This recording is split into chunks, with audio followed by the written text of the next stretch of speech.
Within a week of Dungy's firing by the Bucks, the owner of the Indianapolis Colts left an impassioned 15-minute message on his answering machine. The Colts, despite having one of the NFL's best quarterbacks, Peyton Manning, had just finished a dreadful season. The owner needed help. He was tired of losing, he said. Dungy moved to Indianapolis and became head coach. He immediately started implementing the same basic game plan, remaking the Colts routines and teaching players to use old cues to build reworked habits. In his first season, the Colts went 10-6 and qualified for the playoffs. The next season, they went 12-4 and came within one game of the Super Bowl. Dungy's celebrity grew. Newspaper and television profiles appeared around the country. Fans flew in so they could visit the church Dungy attended. His sons became fixtures in the Colts locker room and on the sidelines. In 2005, Jamie, his eldest boy, graduated from high school and went to college in Florida. Even as Dungy's success mounted, however, the same troubling patterns emerged. The Colts would play a season of disciplined, winning football and then, under playoffs, pressure choke. Belief is the biggest part of success in professional football, Dungy told me. The team wanted to believe, but when things got really tense, they went back to their comfort zone and old habits. The Colts finished the 2005 regular season with 14 wins and 2 losses, the best record in its history. Then, tragedy struck. 3 days before Christmas, Tony Dungy's phone rang in the middle of the night. His wife answered and handed him the receiver, thinking it was one of his players. There was a nurse on the line. Dungy's son Jamie had been brought into the hospital earlier in the evening, she said, with compression injuries on his throat. His girlfriend had found him hanging in his apartment, a belt around his neck. Paramedics had rushed him to the hospital, but efforts at revival were unsuccessful. He was gone.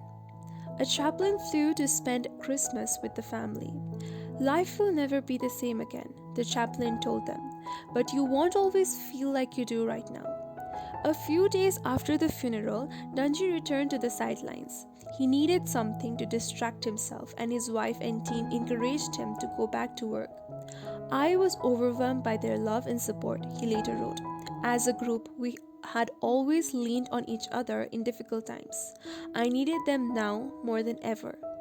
The team lost their first playoff game, concluding their season, but in the aftermath of watching Dungy during this tragedy, something changed. One of his players from that period told me, "We had seen Coach through this terrible thing and all of us wanted to help him somehow." It is simplistic, even cavalier, to suggest that a young man's death can have an impact on football games. Dungy has always said that nothing is more important to him than his family. But in the wake of Jamie's passing, as the Colts started preparing for the next season, something shifted, his players say. The team gave in to Dungy's vision of how football should be played in a way they hadn't before. They started to believe. "I had spent a lot of previous seasons worrying about my contract and salary," said one player who, like others, spoke about that period on the condition of anonymity. "When Coach came back after the funeral, I wanted to give him everything I could to take away his hurt. I kind of gave myself to the team." "Some men like hugging each other," another player told me. "I don't. I haven't hugged my sons in a decade. But after Coach came back, I walked over and I hugged him as long as I could, because I wanted him to know that I was there for him." After the death of Dungy's son, the team started playing differently. A conviction emerged among players about the strength of Dungy's strategy. In practices and scrimmages leading up to the start of the 2006 season, the Colts played tight, precise football. "Most football teams aren't really teams, they are just guys who work together," a third player from that period told me. "But we became a team. It felt amazing. Coach was the spark, but it was about more than him. After he came back, it felt like we really believed in each other, like we knew how to play together in a way we didn't before." For the calls, a belief in their team, in Dungey's tactics and their ability to win, began to emerge out of tragedy. But just as often, a similar belief can emerge without any kind of adversity. In a 1994 Harvard study that examined people who had radically changed their lives, for instance, researchers found that some people had remade their habits after a personal tragedy, such as a divorce or a life-threatening illness. Others changed after they saw a friend go through something awful, the same way that Dungey's players watched him struggle. Just as frequently, however, there were no tragedy that preceded people's transformations. Rather, they changed because they were embedded in social groups that made change easier. One woman said her entire life shifted when she signed up for a psychology class and met a wonderful group. It opened a Pandora's box, the woman told researchers. I could not tolerate the status quo any longer. I had changed in my core. Another man said that he found new friends among whom he could practice being gregarious.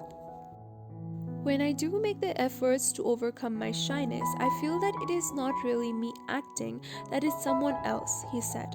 But by practicing with his new group, it stopped feeling like acting. He started to believe he wasn't shy, and then eventually he wasn't anymore. When people join groups where change seems possible, the potential for that change to occur becomes more real.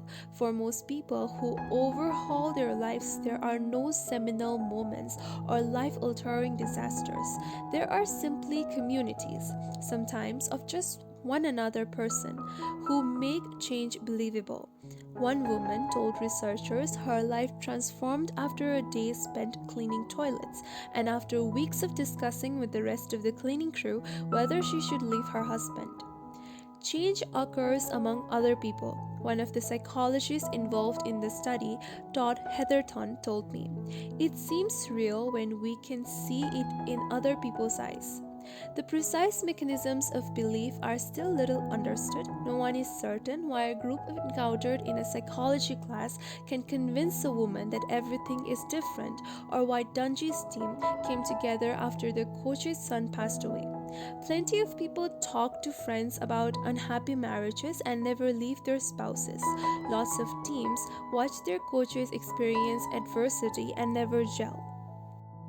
But we do know that for habits to permanently change, people must believe that change is feasible. The same process that makes AA so effective, the power of a group to teach individuals how to believe, happens whenever people come together to help one another change. Belief is easier when it occurs within a community. 10 months after Jamie's death, the 2006 football season began. The Colts played peerless football, winning their first 9 games and finishing the year 12-4. They won their first playoff game and then beat the Baltimore Ravens for the divisional title. At that point, they were one step away from the Super Bowl, playing for the conference championship, the game that Dungey had lost 8 times before.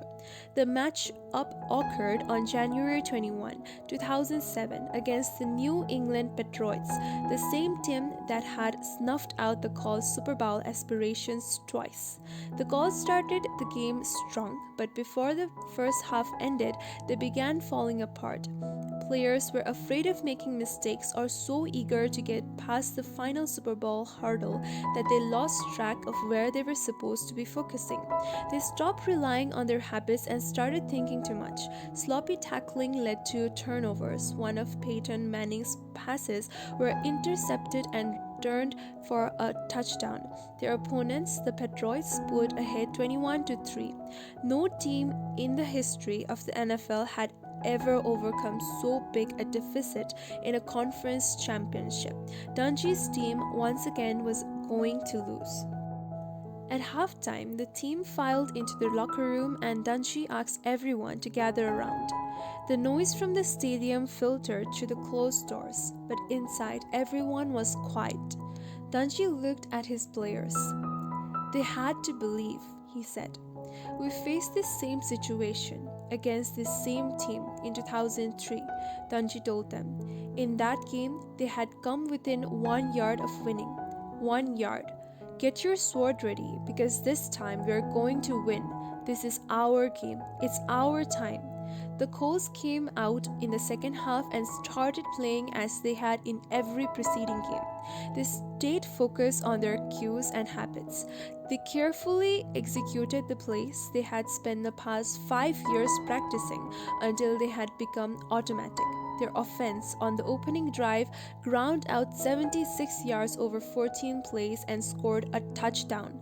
Then, 3 minutes after taking the next possession, they scored again. As the fourth quarter went down, the teams traded points. The Colts tied the game but never managed to pull ahead. With 3 minutes 49 seconds left in the game, the Patriots scored, putting Dungy's players at a 3-point disadvantage, 34-31. The Colts got the ball and began driving down the field. They had moved 70 yards in 19 seconds and crossed into the end zone. For the first time, the Colts had the lead 38-34. There were now 60 seconds left on the clock. If Dungy's team could stop the Patriots from scoring a touchdown, the Colts would win. 60 seconds is an eternity in football. The Patriots quarterback Tom Brady has scored touchdowns in far less time. Sure enough, within seconds of the start of play, Brady moved his team halfway down the field. With 17 seconds remaining, the Patriots were within striking distance, poised for a final big play that would hand Dungy another defeat and crush yet again his team's Super Bowl dreams. As the Patriots approached the line of scrimmage, the Colts defense went into their stances. Marlene Jackson, a Colts cornerback, stood 10 yards back from the line. He looked at his cues, the width of the gaps between the Patriot linemen and the depth of the running back stance. Both told him that this was going to be a passing play. Tom Brady, the Patriots quarterback, took the snap and dropped back to pass. Jackson was already moving.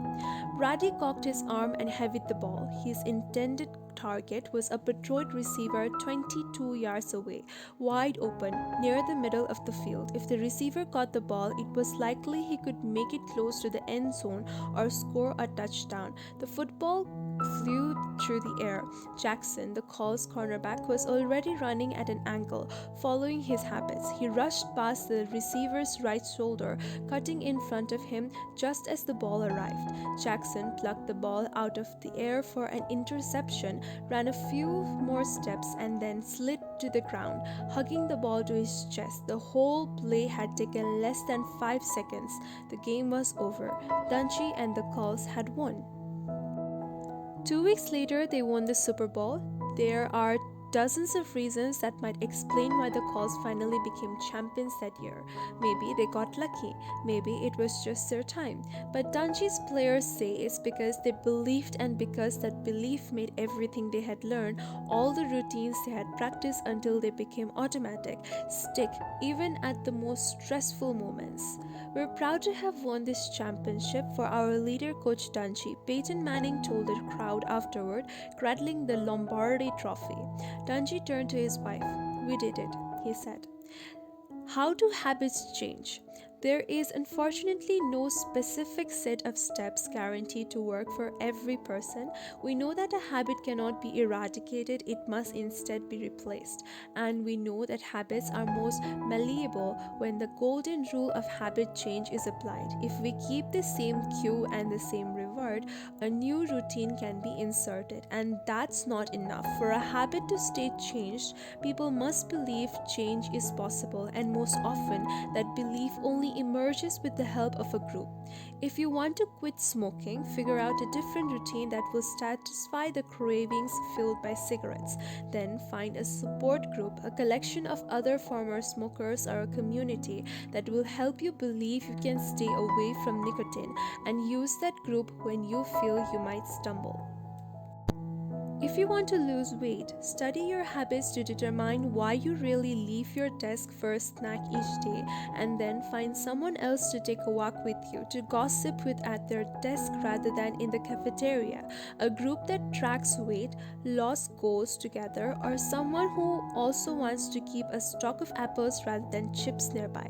The evidence is clear. If you want to change a habit, you must find an alternative routine, and your odds of success go up dramatically. personally when you commit to changing as part of a group. Belief is essential and it grows out of a communal experience, even if that community is only as large as two people. We know that change can happen. Alcoholics can stop drinking, smokers can quit puffing, perennial losers can become champions. You can stop biting your nails or snacking at your work, yelling at your kids, staying up all night, or worrying over small concerns. And as scientists have discovered, it is not just individual lives that can shift when habits are tended to. It's also companies, organizations, and communities, as the next chapters explain.